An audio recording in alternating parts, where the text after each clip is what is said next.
करून घ्या. साखरवाडीला तिकडे पण पाठवलं कलमाने.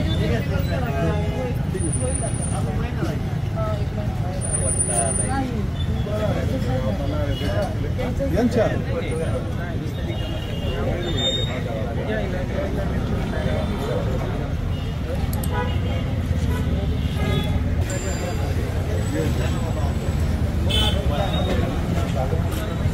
काय मतदान प्रक्रिया सुरू झाली, काय तुमचा अंदाज?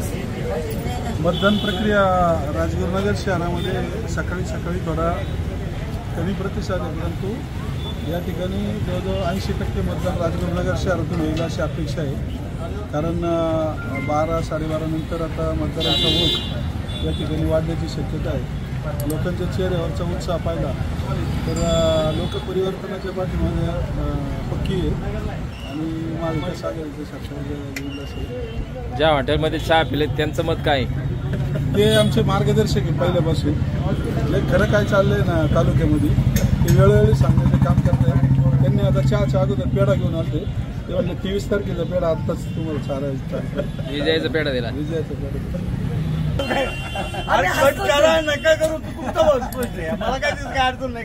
गॅरंटी त्यामुळे आम्ही हसत राहणार. 100% हसत राहणार. आणि त्यामुळं तुम्ही पहिले शिवसैनिक होते, हे पहिले राष्ट्रवादी होते.